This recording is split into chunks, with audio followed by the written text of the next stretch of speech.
Di balik megahnya deru mesin pesawat dan deretan bangunan modern yang menjulang, di atas hamparan tanah Kulon Progo tersimpan cerita yang jarang terdengar. Yogyakarta International Airport, atau yang kita kenal sebagai YIA, adalah simbol dari kemajuan dan harapan.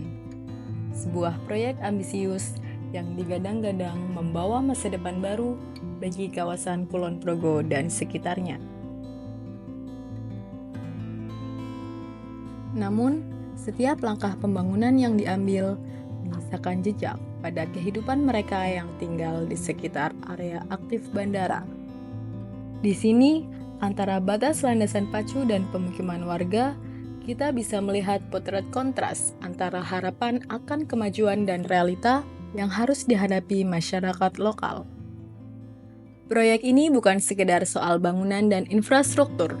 Ini adalah tentang tanah yang dulu mereka pijak, rumah yang harus mereka tinggalkan, dan cara hidup yang perlahan berubah atau bahkan menghilang. Di titik inilah transformasi besar dimulai. Lahan pertanian berubah menjadi lintasan pesawat, jalan-jalan kecil menjadi akses utama mobilitas bandara, dan suara angin sawah kini tergantikan oleh gemuruh mesin yang tak pernah benar-benar berhenti.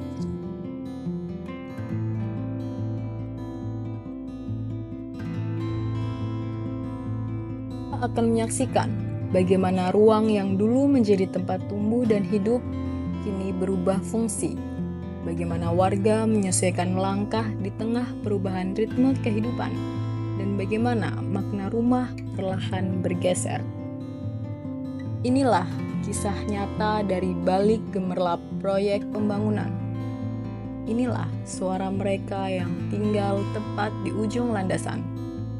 Inilah antara kemajuan dan kehidupan.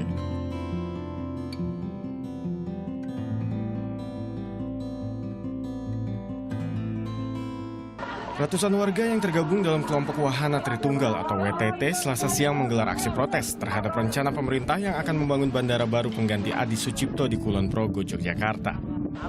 Warga menutup jalan sepanjang 4 km di jalur lintas selatan-selatan Kulon Progo. Kericuhan pun terjadi saat polisi berusaha membuka. Kemarahan ini terjadi karena banyaknya warga yang tidak mendapatkan undangan sosialisasi program bandara yang digelar di Balai Desa Gelaga. Di tengah meningkatnya arus penumpang dan keterbatasan kapasitas Bandara Adi Sucipto, pemerintah memutuskan untuk mengambil langkah besar.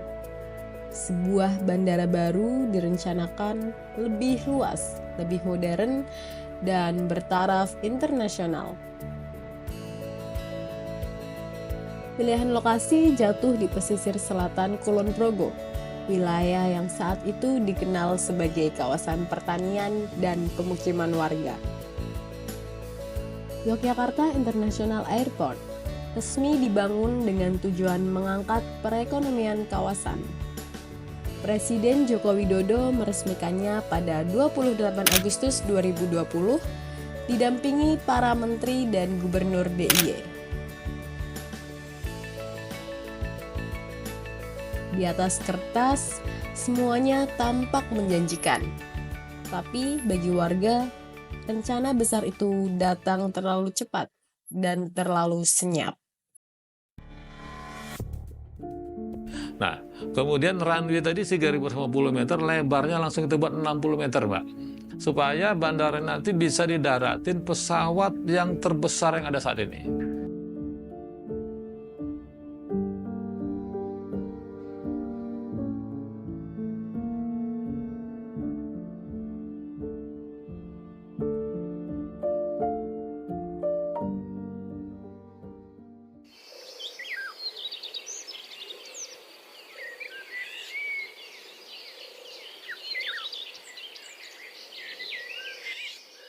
Sebagian besar warga di wilayah yang terkena proyek bandara hidup dari bertani. Mereka mengolah sawah sendiri atau menyewa lahan milik keluarga. Ketika proyek dimulai, tanah-tanah itu dibebaskan.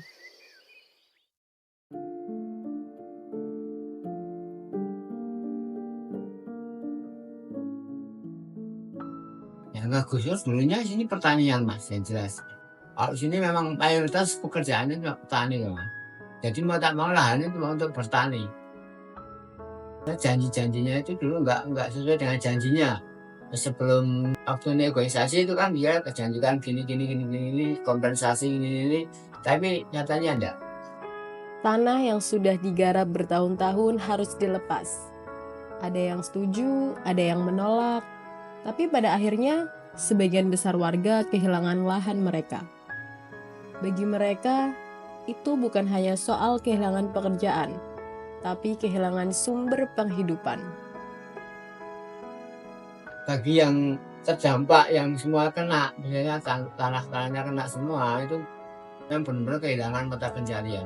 Nah, jadi dia kerjanya ya kuli bangunan Mas, ya sama dagang paling.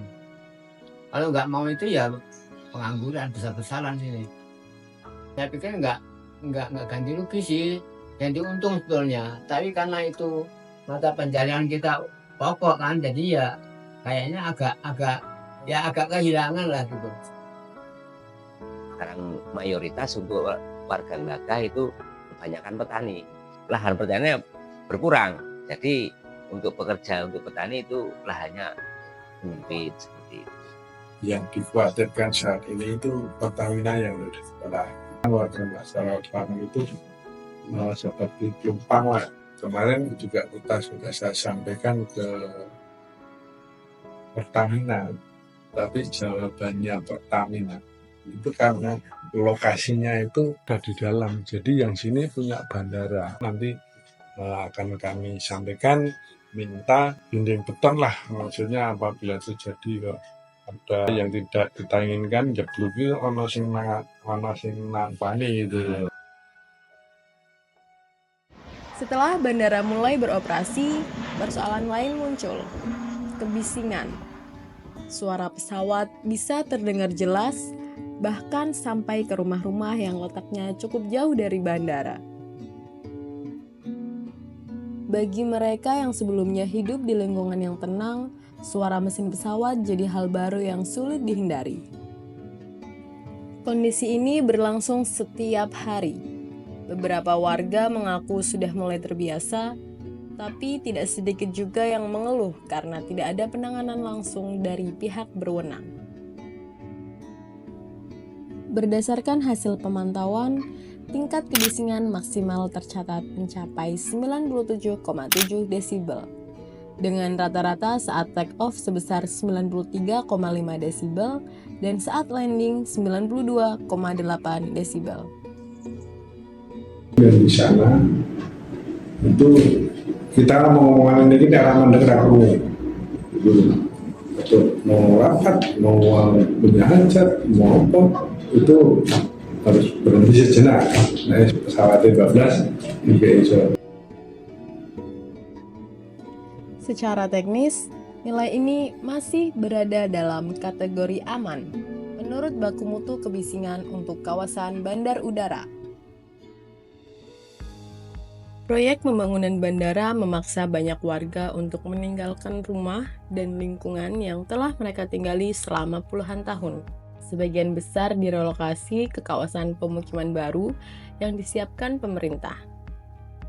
Namun, relokasi bukan hanya soal pindah rumah.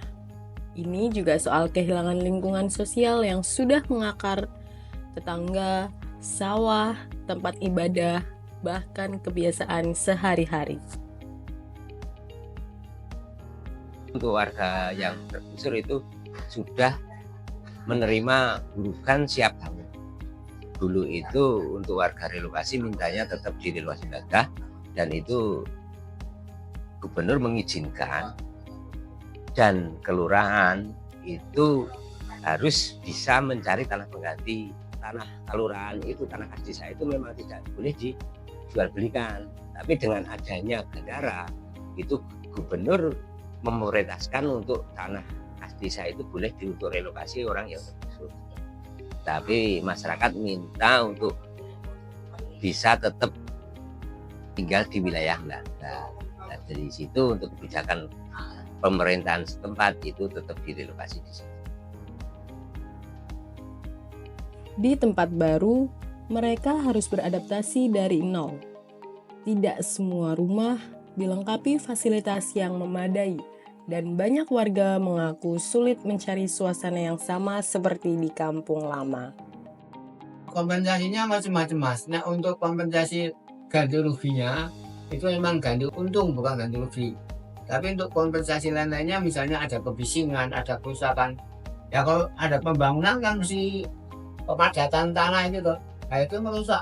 Itu rumah pada pecah, tiba-tiba pada pecah. Itu enggak dapat ganti rugi sama sekali. Terutama untuk rumah-rumah yang punya rumah kami banyak yang istilahnya belum kelihatan standar, sekarang kan sudah mungkin masing-masing dari tan sampai turun kan sudah mulai.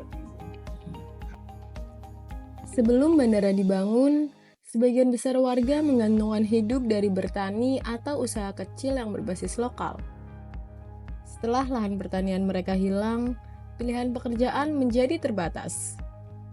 Beberapa warga beralih menjadi buruh bangunan, tukang parkir, kuli proyek, atau pedagang kaki lima.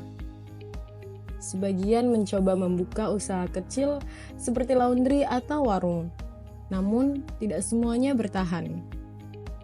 Tidak sedikit pula yang akhirnya menganggur. Janji tentang pemberdayaan dan penyediaan lapangan kerja bagi warga lokal nyatanya belum sepenuhnya dirasakan. Bagi mereka yang tidak memiliki keterampilan di luar pertanian, beradaptasi dengan ekonomi baru yang muncul di sekitar bandara bukanlah hal yang mudah. Kesenjangan makin terasa antara megahnya bandara dan ketidakpastian ekonomi warga di sekitarnya. Angkasa Pura itu pemberitahuan banyak mau dibangun bandara baru di sini. Kuli untuk pembangunannya itu setelah ini nggak jadi karyawan di bandaranya, enggak, dengan alasan tenaga kerja pengurangan atau yang dibutuhkan tenaga ahli gitu. Nanti setiap orang yang terdampak itu langsung diangkat jadi karyawan situ. Pak Dukuh, sebagai perwakilan warga yang mengalami langsung perubahan drastis, mengungkapkan kisah yang jarang terdengar oleh publik luas. Meskipun ada pelatihan dan janji pekerjaan, kenyataan di lapangan jauh berbeda. Dukuh relokasi yang mewakili warga terdampak menyampaikan keresahan mendalam. Negatif nih saya, banyak negatifnya. Nah, menurut saya itu negatifnya itu peningkatan data itu meningkat, mengurangi pekerjaan sebagai seorang petani itu jelas. Dengan adanya bandara itu pemerintah itu tidak bisa menyejahterakan masyarakat. Jadi untuk warga yang penolak itu memang dulunya khawatir itu dengan harga yang rendah. Secara logika yang ada di wilayah itu memang untuk warga yang sudah terkena bandara itu untuk pencariannya itu lahan, khususnya lahan pertanian itu berkurang. Ketidakpastian pekerjaan membuat banyak keluarga hidup dalam kecemasan. Tak hanya soal ekonomi, tapi juga soal kehilangan identitas sebagai petani dan warga desa Gelagah. Jadi warga kami itu sebelum ada bandara kan 65%. Itu kan petani, penggarap sawah dan tegalan. Kebetulan untuk wisata kami sekarang ini sudah agak ramai. Jadi sebagian dari warga masyarakat kami yang dulunya petani itu alih ke UMKM di pantai itu. Dan sebagian yang masih mempertahankan sebagai petani itu dia mencari lokasi di luar daerah. Jadi nanti di daerah Karangmuni, Garongan, Google itu dia sewa. Kalau yang dulunya punya lahan yang dijual itu untuk membeli lahan pertanian di luar daerah. Kita mengadakan pelatihan itu loh. Ya produksi, ya penjualan, gitu menjelaskan orang berusaha bagaimana wisatawan tadi bisa masuk. Jadi kita bekerjasama dengan Pogdawis, desa wisata, desa budaya, biar desa Primapreneur nanti untuk mempersiapkan apabila kunjungan wisatawan itu nanti kita sudah siap. Pemerintah, baik pusat maupun daerah, telah menyiapkan berbagai program untuk mengatasi dampak sosial ekonomi dari pembangunan YIA. Program pelatihan keterampilan diluncurkan sebagai upaya mempersiapkan warga terdampak agar dapat beradaptasi dengan perubahan ekonomi lokal yang terjadi.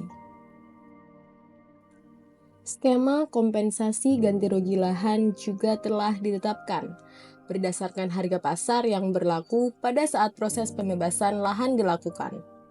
Namun, implementasi di lapangan menunjukkan kesenjangan yang cukup signifikan antara rencana di atas kertas dengan realitas yang dihadapi warga. Program pelatihan yang tersedia seringkali tidak sesuai dengan kebutuhan pasar kerja atau kemampuan adaptasi warga yang mayoritas berusia lanjut. Proses pembayaran kompensasi juga mengalami kendala birokrasi yang membuat sebagian warga harus menunggu berbulan-bulan untuk mendapatkan haknya. Pemerintah daerah juga menghadapi tantangan dalam menyeimbangkan kepentingan pembangunan dengan upaya perlindungan terhadap warga yang terdampak. Pertama kali warga mendengar bandara, itu mereka juga agak khawatir kehilangan mata pencaharian, lahan, terus kedepannya seperti apa mereka juga khawatir. Setelah ada sosialisasi dari pihak Angkasa Pura, mereka juga bisa memahami. Cuma ada beberapa orang yang tetap merasa khawatir kehilangan pekerjaan, terutama pertanian. Di masyarakat pasti ada plus minusnya, ada yang setuju, ada yang tidak. Nah, di situ juga ada beberapa faktor yang mempengaruhi mereka, terutama masalah mata pencaharian perekonomian. Itu yang pertama, kehilangan lahan, kehilangan mata pencaharian, terutama pertanian. Terus mereka juga berpikir harus merubah mindset, pola pikir, harus ke sisi lain dari pertanian, berubah ke mungkin perdagangan, mungkin apa, itu mereka harus berpikir ulang dari nol. YIA jangan egois, Mas, cuma itu aja. Jadi tolong dengarkan suara dari warga.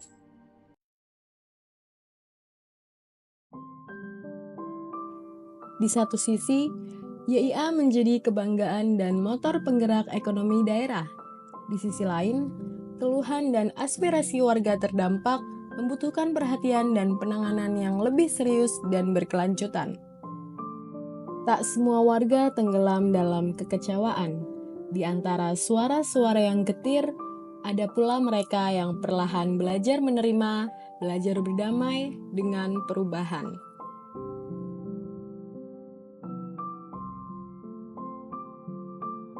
Tentu awal-awalnya kami semua bingung ya, aduh gimana, ini tempat kami dari kecil besar dibesarkan di situ kan, kita banyak sekali adaptasinya dari tempat yang tadinya sudah nyaman, dari tempat yang sudah banyak penghijauannya menjadi tempat yang kompleks, yang sempit, yang belum banyak perindangnya, panas gitu. Tapi karena kami akhirnya yakin, ya bagaimanapun ini untuk pembangunan pemerintah harus tetap dilanjutkan, kami harus mendukung sebagai warga Indonesia yang baik. Saat ini aku masih bilang masih setengah-setengah, 50-50. Karena kan memang kenapa bandara kemungkinan ditaruh di pinggiran itu kan supaya perekonomiannya bisa merata, nggak hanya di pusat. Waktu pas pembangunan itu kan memang ada tenaga yang dari luar kan, otomatis dia kan cari penginapan di sini, cari kos-kosan di sini, yaitu lumayan bantu lah ibaratnya. Buat yang pemilik kos-kosan ya, kayak warung-warung kan kemarin kan cukup ramai juga kan pas ada proyekan itu. Koordinasinya sudah baik antaranya dari warga dan dari Angkasa Pura sendiri. Secara seperti pelatihan dari Angkasa Pura seperti handling barang-barang, pedagang, seperti wirausaha itu juga ada komputer, ada juga tetangga beberapa dari di Garbarata, di bagian Garbarata ada beberapa 3 orang sepertinya di sini ada. Dengan adanya bandara di Kulon Progo ini tentunya sangat sekali banyak yang berdampak positif untuk pertumbuhan ekonomi di sini tentunya. Contoh sedikit saja, harga tanah di sini harganya tadi per meter seberapa, sekarang wah jauh sekali. Untuk properti apapun sekarang harganya jadi melonjak mahal sekali. Hotel-hotel pun kita lihat, wah sekarang udah banyak. Tenaga pun banyak yang sekarang terserap di hotel-hotel, alhamdulillah. Saudara saya juga beberapa ada di hotel itu. Itu bagus sekali untuk pertumbuhan ekonomi kita di Kulon Progo ini. Relokasi memang bukan hal yang mudah, tapi bagi sebagian warga, ini adalah awal baru. Sebuah perjuangan untuk menerima, menyesuaikan, dan akhirnya tumbuh bersama perubahan. Pemerintah tuh tahu bagaimana sengsaranya orang kecil gitu loh. Jadi pesannya pemerintah ya sedikit memperhatikan gitu aja. Sebagai pengelola bandara atau siapa itu ya disepakati lah, janji-janji itu ditepati untuk memperkerjakan masyarakat. Mudah-mudahan ke depannya ada perbaikan untuk perekonomian yang di sekitar bandara. Kami di kelurahan ingin mengembangkan pariwisata yang ada di sini untuk kita kembangkan, kalau bisa yang sesuai SOP. Harapan kami nanti bandara rame, terus para itu bisa mampir di wisatawan wisata itu bisa mampir ke kawasan kami. Yang penting bisa mengangkat perekonomian, tenaga kerja juga banyak terserap, terus ya semua bisa bekerja. Semoga saja lebih banyak lagi lapangan pekerjaan yang bisa dibuka sehingga banyak warga-warga di sini yang bisa masuk ke dalam bandara. Di ujung cerita ini, kita dihadapkan pada pertanyaan mendasar tentang makna pembangunan.